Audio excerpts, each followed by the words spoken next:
Other person who's in the news this week as an obvious contender for the nomination is Gavin Newsom, who went on Sean Ryan's podcast and absolutely dissembled over the question of transition procedures and surgeries on minors as young as... Gavin Newsom acts like real leadership is proven by how much hair gel he burns through before breakfast. To him, California isn't a state, it's a movie set where he plays the role of America's most polished governor. But Megyn Kelly isn't buying the act. She cuts straight through the shine, exposing a man who turns every crisis into a photo shoot and wears incompetence like a badge of honor. Newsom speaks like a visionary, but Kelly makes it crystal clear, he's just a slick salesman, full of confidence, selling a product that falls apart the moment you open the box. So he went from people who liked Gavin Newsom, liberals, saying, I have a very favorable opinion of him. At 46%, it fell to 30%. So Charlie's correct. He's hurting himself with his liberal base by doing these interviews of people like Charlie and Steve and Michael Savage. It's because the thing about Gavin Newsom is he's not very good at pushing back. So he's not going in there and doing battle with the Charlies and the Bannons of the world. He's somewhat obscene. Kelly doesn't just glance at the surface, she dives straight into the contradiction that is Gavin Newsom. He parades himself as a progressive champion while presiding over one of the biggest resident and business exoduses in modern U.S. history. From Silicon Valley elites to middle-class families to mom-and-pop shop owners, people are fleeing California like it's taking on water fast. And why? Because under Newsom's so-called leadership, taxes keep soaring, regulations keep stacking, and daily life keeps getting harder. Kelly paints him as a governor who couldn't run a lemonade stand, much less the world's fifth largest economy. Over the last few years, I'm trying to understand as much as anyone else, the whole pronoun thing, trying to understand all of that. Well, that was like the hell, all that stuff. I get it. Oh my God. First of all, his hands are flailing. He gets so nervous and he can't stop moving his hands. Right? It's to tell I'm uncomfortable and I'm probably lying too. Hands above the midline moving is... If you're enjoying this video, make sure to subscribe and hit that bell icon. Now, let's get into his obsession with appearances. Newsom doesn't govern, he performs. The man could be standing in the middle of a raging wildfire, ash in the air, and still pause to nail his hero pose for the cameras. Kelly rips into that vanity, pointing out that while Californians struggle to keep the lights on and feel safe in their neighborhoods, their governor is busy polishing his image for a White House run he insists he's not planning. He claims his attention is on California, but Kelly exposes the truth. This is a man rehearsing for the national stage, using his state's chaos as his stepping stone. 37% said that the snippets harmed their perception of the governor. So in other words, 26% overall said it harmed their perception of him. And among liberals, 37% said it harmed my perception of the governor. Among those who have very favorable opinions of Gavin Newsom, he lost. She makes it clear this isn't just bad leadership, it's pure hypocrisy. Newsom told Californians to mask up, stay home, and make sacrifices for the greater good, then quietly slipped away to dine at one of the country's most exclusive restaurants during peak lockdowns. The infamous French Laundry scandal wasn't just an error in judgment, it was a window into who Newsom really is. In his world, the rules apply to everyone but him. California is his personal kingdom, and he's the slick-haired prince soaking up the perks while his people pay the price. Kelly tears that double standard apart, reminding viewers that real leadership isn't about giving orders, it's about setting the example. Smart to start this, and the reason he's smart to start it is because he has no muscles, Emily, none. He's a sinewy little weakling when it comes to arguing any of these issues, especially cultural issues, because he, like all liberals, has never had to do it. So now he's trying to get his training, which is smart on his part, and it would be smart on the part of conservatives to say no, because they declined to help him get in shape before the big bout. We're supposed to be helping Rocky, not... But Kelly doesn't stop there. She digs into how Newsom hides behind progressive slogans while ignoring the crises tearing through California's communities. Homelessness has exploded on his watch. 10 cities now cover sidewalks that were once thriving neighborhoods. Streets scattered with needles. Crime spiraling out of control. Families living in fear. And what's Newsom's response? He throws money at the chaos like confetti at a parade, then poses for photo ops to show how much he supposedly cares.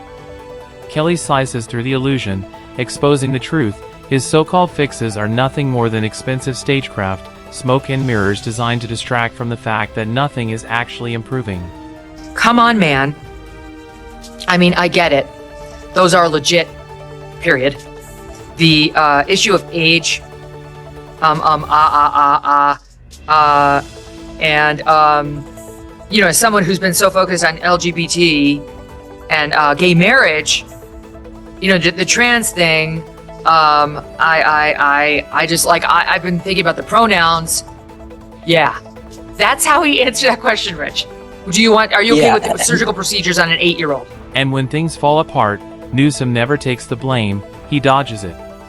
Kelly calls him out for constantly pointing fingers at Republicans, Washington, climate change, anyone and anything but himself. Every leader faces setbacks, but Newsom has turned excuse-making into a polished craft. Wildfires, a shaky economy, companies leaving the state, a housing crisis, even national trends, none of it is ever his fault. In Gavin Newsom's world, he's always the misunderstood genius, forever sabotaged by forces outside his control. Kelly shatters that illusion, reminding viewers that true leaders don't get to outsource responsibility. If you can't stand the heat, you shouldn't have the job. And then there's the arrogance. On television, Newsom carries himself with the confidence of a man rehearsing for the Oval Office. And in many ways, he is. He plays coy, downplays the ambition, but Kelly lays it bare. Every calculated move is designed to cast him as the Democratic Party's emergency candidate. It's strange, because when you listen to him, you would think like he's a moderate, but he's not.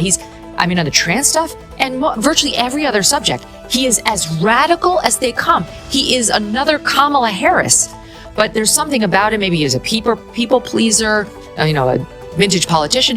When he gets across from these are our war fighters. And truly, like the three I mentioned, these are war. He knows President Trump is leading with force, and he knows the Democratic bench is weak.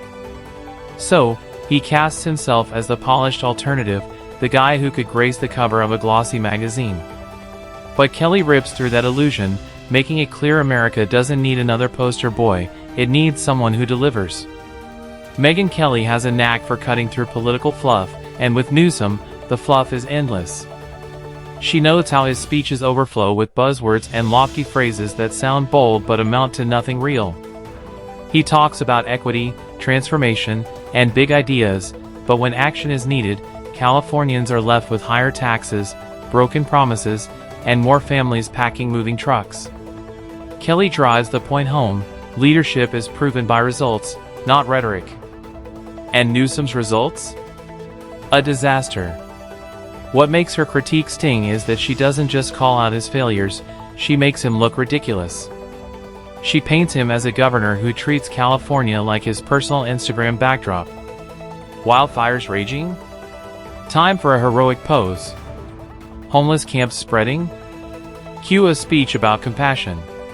California is these mealy-mouthed, kale-eating, broccoli-pushing, Birkenstock, whatever, wearing politicians who can't find another person fast enough to blame. My absolute favorite, though, is the fire chief. She's growing on me. When she's not focusing on her lesbianism, she's actually quite fierce. She is not going down without bringing Mayor Karen Bass with her. Roll out a plan with a catchy title and zero real solutions. Newsom runs California like politics is a stage show. And Kelly rips the curtain wide open, exposing the dysfunction hiding backstage. While Newsom polishes his national image, his own residents are voting with their feet. Kelly stresses that California's mass exit isn't just a statistic, it's a verdict. Families, workers, and business owners have lost faith in their governor. They see through the gloss, the rehearsed speeches, and the choreographed press events. And Kelly makes sure the rest of America sees it too. Newsom's ambitions reach far beyond Sacramento, and she ensures his record will haunt him when he steps onto the national stage. Be so measured, and you're going to have that flailer with the hands and the stuttering and the come on, man, pulling to Joe Biden. Come on, man. It didn't work for Biden, and it's not going to work for Newsom.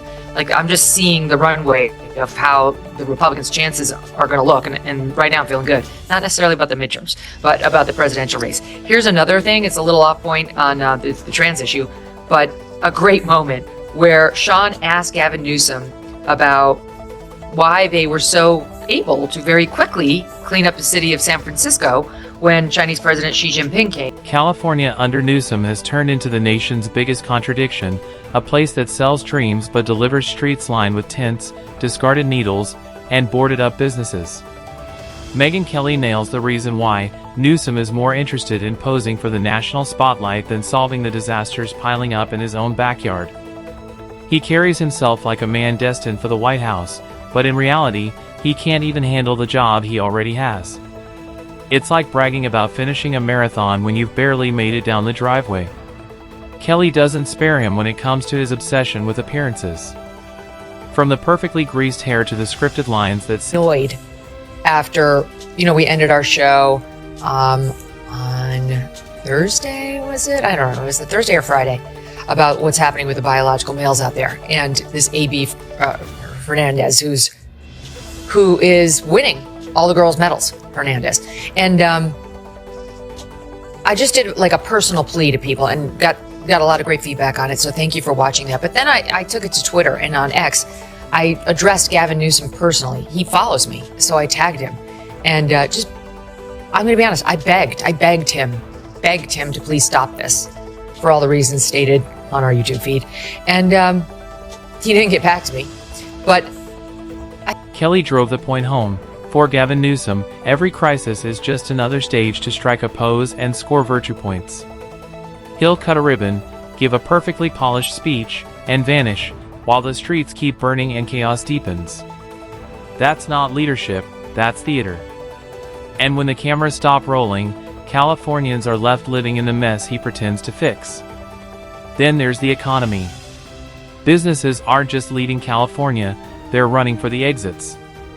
Tesla, Oracle, Hewlett-Packard, companies that once defined the Golden State, are setting up shop elsewhere. Kelly mocked Newsom's feigned shock each time it happens, as if crushing taxes, suffocating regulations, and he feels the need to get their approval. That's how it feels. And he's getting excoriated by the left-wing press as a result. It's actually kind of amusing. We put together a budded soundbite. Take a listen here. I thought that was one of the most inauthentic things I have seen Gavin Newsom do. Wow. I'm terribly, so you don't believe terribly. let them hang themselves there? No, I'm terribly disappointed. I think you meet energy with energy. And what he did was he showed his pretty white teeth and his cute face and did nothing other than that. And while ordinary Californians were told to stay home, mask up, and sacrifice, there was Newsom, maskless at the French Laundry, sipping fine wine and dining in luxury like the rules were written for someone else. Kelly didn't sugarcoat it. She called it what it was, not just arrogance, but open contempt for the very people he governs. It sent a clear message: California has two sets of rules, one for the citizens, and another for the man who calls himself their leader. But Kelly didn't stop at hammering his hypocrisy, she went straight for his ambitions. Newsom's White House dreams aren't exactly a secret. He postures on national issues, plays the anti-Trump savior, and sells California as some glittering progressive paradise. Hear a lot about San Francisco and the homelessness and pooping on the road and all that kind of stuff, and it seemed like all of that was cleaned up when Xi came to town. Yeah. Is that true? Complete bullshit. That's complete bullshit. I know folks say, oh, they're just cleaning up this place because all those fancy leaders are coming into town. That's true, because it's true. I got to credit Morning Wire, my pals over the Morning Wire who put that together. Such a good. Kelly ridiculed his craving for national spotlight, painting him as the guy who shows up to every party, poses for every picture, but never lifted a finger to set up a single chair. Her critique cut deeper because it mirrored what Californians themselves are feeling: frustration, exhaustion, and betrayal. Families that once believed in the Golden State are packing up and leaving, not because they want to, but because they can't afford to stay. The California dream has curdled into a nightmare, while Newsom keeps insisting it's just a rough patch. Kelly obliterated that excuse, making it clear the state isn't collapsing by accident, it's collapsing under the weight of his vanity. And what made her takedown sting even more was how universal it felt. Newsom isn't just a California problem, he's a blueprint for an entire generation of politicians